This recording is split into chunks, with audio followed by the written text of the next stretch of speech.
Some motorcycles look sharp, sound tough, and wear big names, but ride like a bad decision waiting to happen. In this countdown, we're exposing 12 Japanese bikes that just don't deliver in 2025. Overpriced, underpowered, or flat-out pointless, these are the bikes smart riders stay far away from. Number 12. Honda CB300R. There is no shortage of beginner-friendly motorcycles on the market, but this one continues to struggle to justify its price in today's lineup. Despite being marketed as a premium entry-level naked bike, it delivers performance that's no longer competitive in 2025. For riders seeking value, power, and modern technology in a compact package, this bike quickly fades from consideration. It comes equipped with a 286 cubic centimeter single-cylinder engine that makes 31 horsepower and 20 pound-feet of torque. While that may have been acceptable several years ago, the competition has moved forward. It falls behind both the Yamaha MT-03 and the Kawasaki Ninja 400 in both power and rideability. At a wet weight of 327 pounds, the bike is light and maneuverable, which is great for new riders, but it also means less stability at highway speeds. The suspension consists of a Showa 41mm separate function, big piston fork up front, and a single Pro-Link shock at the rear. Braking is handled by a single 296mm front disc with a Nissan caliper and a 220mm rear disc. The biggest issue lies in what's missing. There's no full-color TFT display, no advanced rider aids, and no improvements in the 2024 refresh beyond color options.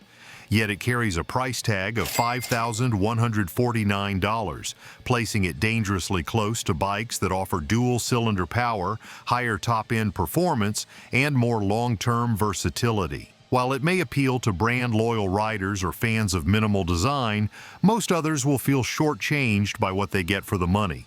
From underpowered to overstyled, the next bike proves that retro does not always mean respectable. We pulled all the specs, real rider data, and dealership trends, so you didn't have to. That's got to be worth a subscribe, right? Come on, we earned it. Number 11. Kawasaki Z 900R SSE. Few bikes grab attention like this one.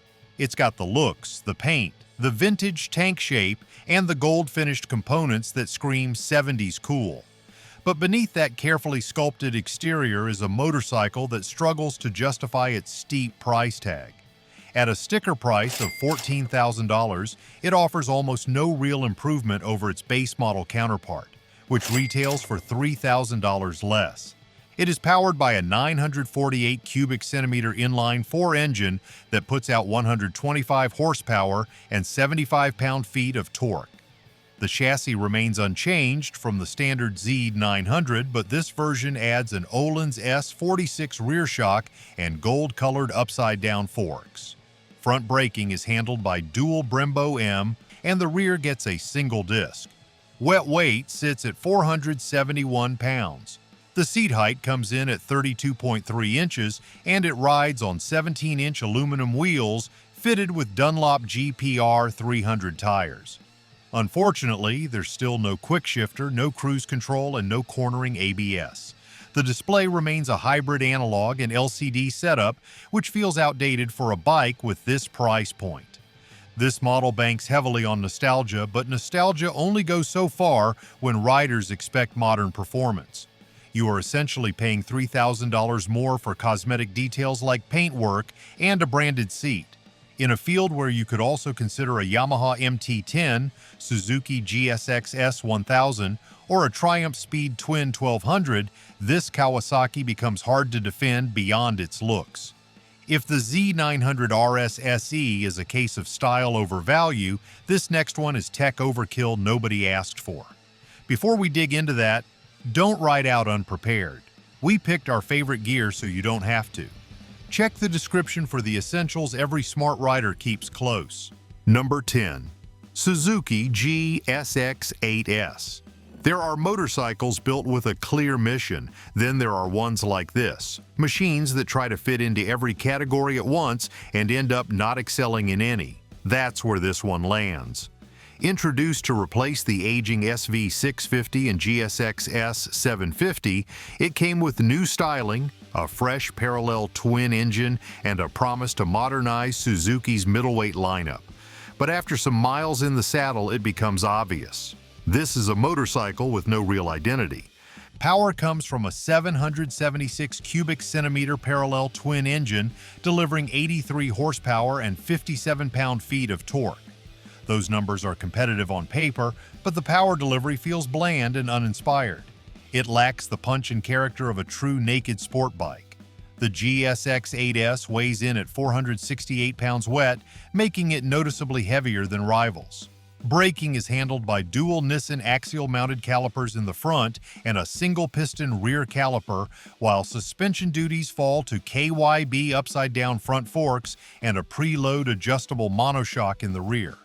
It rolls on 17-inch cast aluminum wheels with Dunlop Road Sport 2 tires and a 31.9-inch seat height.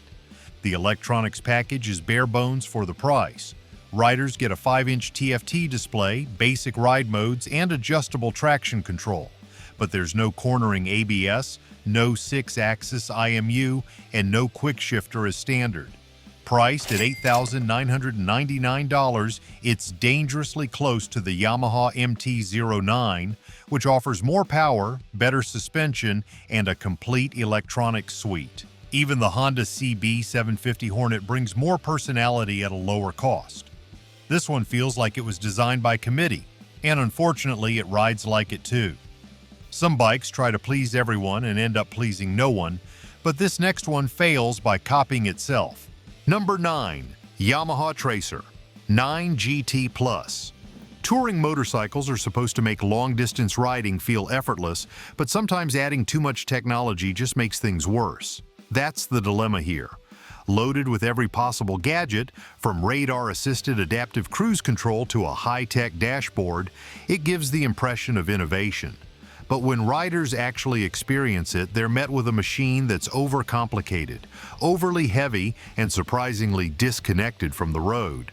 Powering this model is the same beloved CP3 engine used in the MT-09, a liquid-cooled 3-cylinder power plant producing 117 horsepower and 69 pound-feet of torque from 889 cubic centimeters. It's quick, flexible, and torquey, but that familiar engine is unchanged while everything around it has been overbuilt. The Tracer 9 GT Plus tips the scales at 494 pounds wet. Braking is handled by radial-mounted 4-piston calipers up front and a single disc in the rear. Suspension comes from KYB, with semi-active electronic control that adapts to road conditions in real time. It features 17-inch cast wheels, a 32.9-inch seat height, and integrated hard panniers. Electronics include a 7-inch TFT display, ride-by-wire throttle, 6 ride modes, cornering ABS, traction control, slide control, and a full suite of rider aids tied to a 6-axis IMU. It even includes a radar-based adaptive cruise system, something more common on premium European touring bikes. The problem? All this tech drives the price to $16,500, while the added complexity results in a steeper learning curve, reliability concerns, and awkward menu systems that frustrate more than they help. It tries to be Yamaha's answer to BMW's GS line or Ducati's Multistrada, but instead it feels like a tech demo on 2 wheels. From overbuilt to overglorified, let's check out a sport bike that should have been left in the concept phase. Number 8. Kawasaki Ninja Z X4RR. There is no denying that the Kawasaki Ninja Z X4RR has created a buzz among spec sheet enthusiasts. A 4-cylinder, 299 cubic centimeter engine in a fully fared super sport platform sounds thrilling on paper. And in many ways, it is. But once you leave the dyno room and actually ride it on the street, the excitement wears off fast. This is a motorcycle built around high revving potential, but that design sacrifices real-world usability for the average rider. Power output stands at 76 horsepower and 37 pound-feet of torque, figures that sound impressive until you realize you have to rev the engine beyond 13,000 revolutions per minute just to reach the power band. Below that, the performance feels sluggish and flat. For daily riders navigating city streets or tight corners, that means constant shifting, buzzy feedback, and little reward until you're already riding near redline. Weighing in at 413 pounds wet, the bike feels top-heavy and twitchy at low speeds.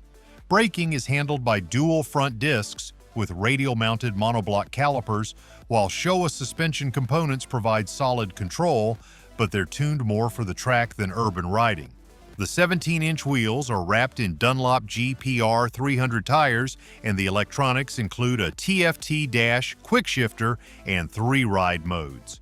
With a starting price of $9,699, the Ninja ZX4 RR lands dangerously close to more versatile middleweights with larger engines and better torquey curves.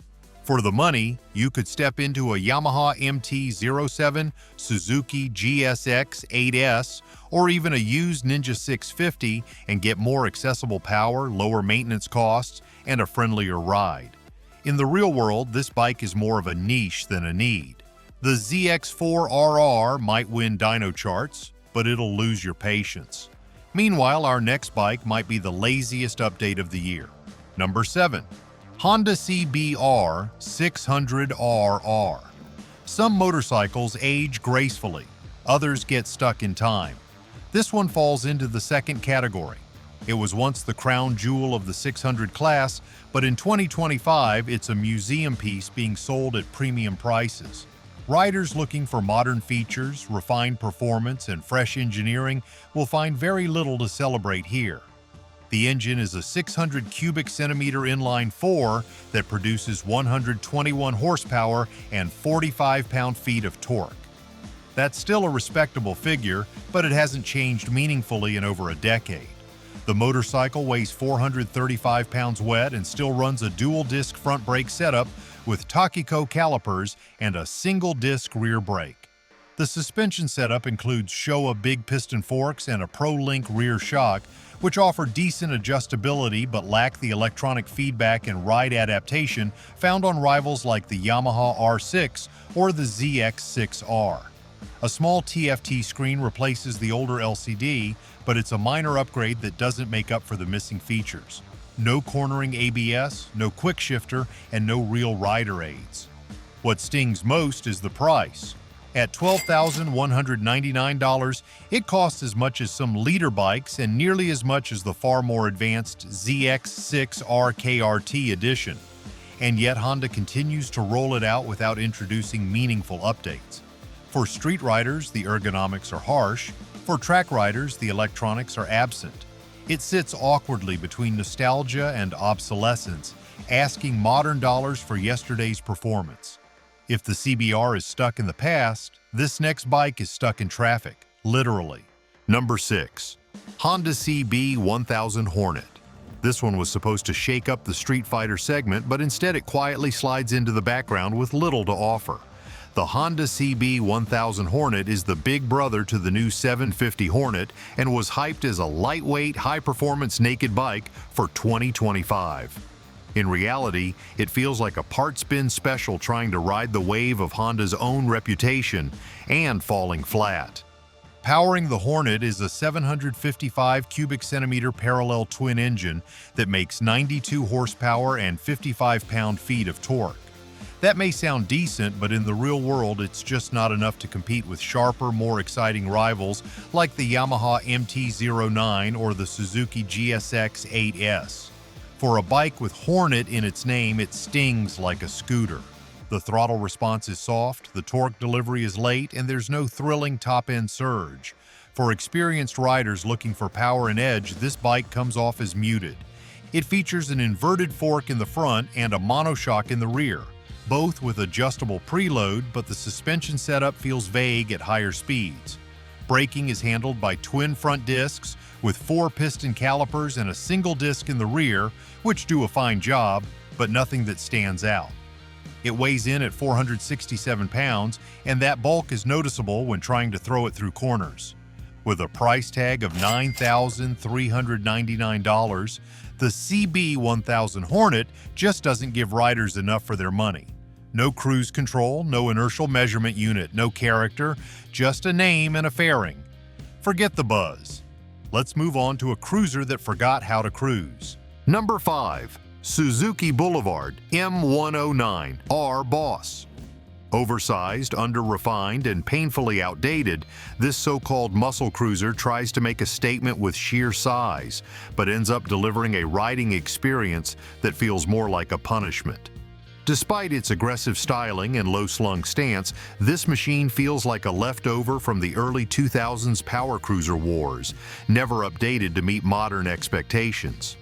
Power comes from a 1783 cubic centimeter V twin that delivers 128 horsepower and 118 pound-feet of torque. On paper, that sounds like brute force, but on the road it translates into a clunky, awkward ride.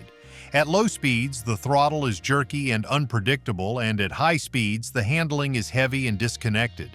With a curb weight of over 765 pounds, this bike feels like it was built more for parking lot admiration than actual riding. The front suspension is a 43mm inverted fork, while the rear features a hidden single-shock setup. Stylish, but stiff. The dual-disc brakes in the front and a single disc in the rear provide decent stopping power, but nothing exceptional for its size. The seat is low but narrow, and without real padding or wind protection, long-distance riding becomes a test of endurance. Fuel economy hovers in the low 30s, and with a 4.9-gallon fuel tank, expect frequent stops. Add to that the shaft drive's complex maintenance needs and the limited parts availability, and you're looking at a high-cost, low-reward ownership experience.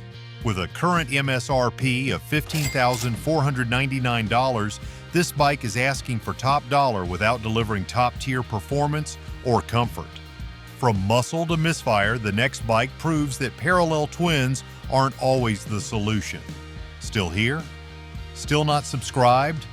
After all this performance breakdown and tech insight, buddy, show some love. Hit that button already. Number 4.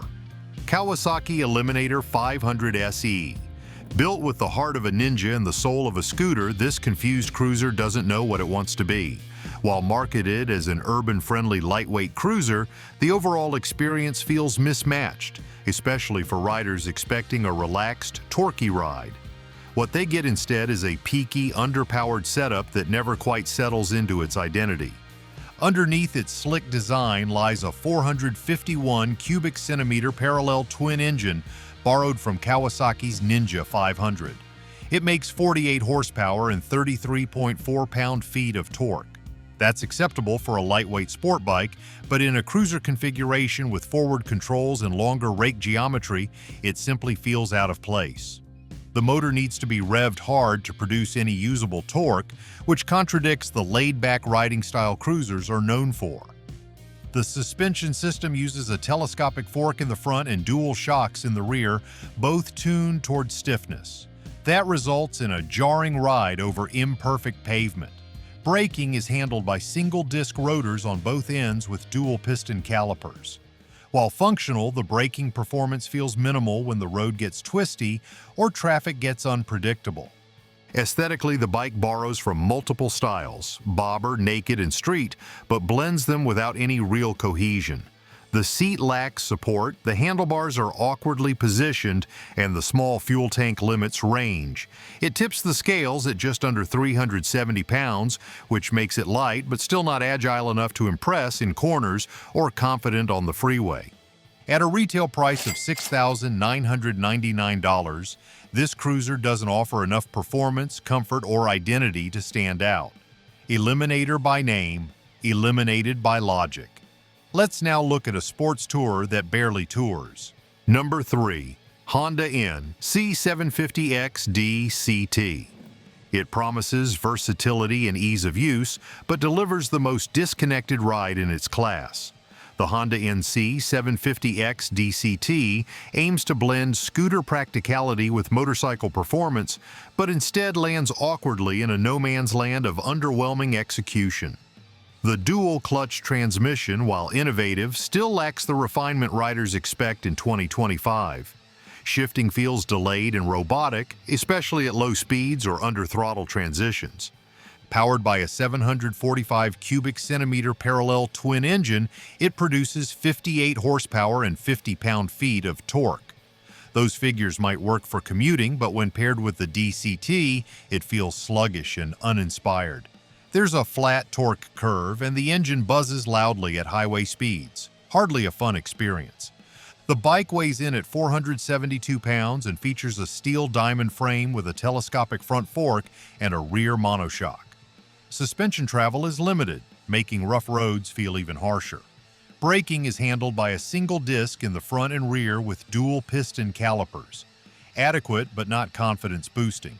Ergonomically, the upright bars, forward pegs, and step-through-like frame give it scooter vibes, but it lacks the maneuverability of an actual scooter and the control of a true motorcycle. Storage under the tank is handy, but the low seat height and odd geometry limit the NC's cornering ability and lean angles. It's a commuter that doesn't excite, a tourer that doesn't tour, and a motorcycle that doesn't deliver a motorcyclist's experience. At a price of $9,399, you're paying more for the transmission gimmick than practical value. If the NC feels like a commuter mistake, the next bike feels like a copy-paste from an old parts bin. Number 2. Suzuki SV 650. There was a time when this bike defined middleweight value.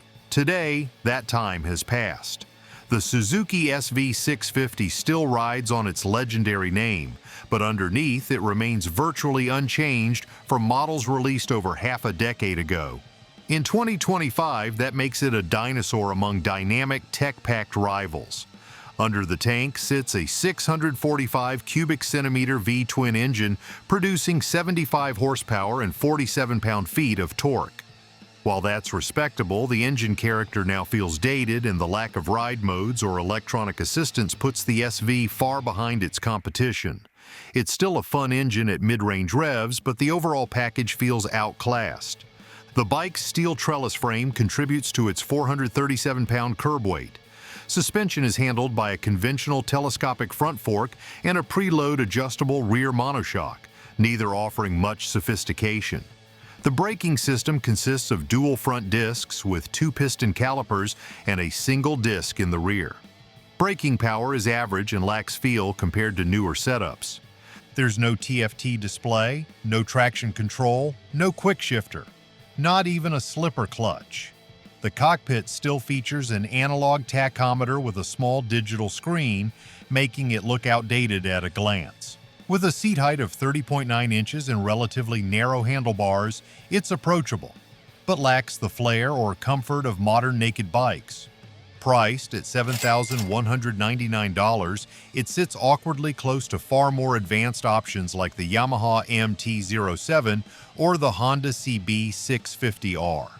What was once a standard setter has now become a back-of-the-pack option, failing to evolve with rider expectations or technology. The SV has overstayed its welcome, but number 1, it never should have been invited to the party. Number 1. Yamaha R7. There's nothing worse than a bike that promises performance but delivers mediocrity, and that's exactly what riders get with the Yamaha R7. It wears the iconic R badge, a mark once reserved for pure track-bred machines like the R1 and the R6. But underneath all that aggressive styling lies a platform that feels more like a commuter than a competitor. It's a case of marketing overtaking engineering, and for anyone expecting razor-sharp thrills, this bike is a letdown. Power comes from a 689 cubic centimeter parallel twin engine shared with the MT-07. It produces 73 horsepower and 67 pound-feet of torque. Those are acceptable numbers for a middleweight street bike, but not what experienced riders expect from something flying the R flag.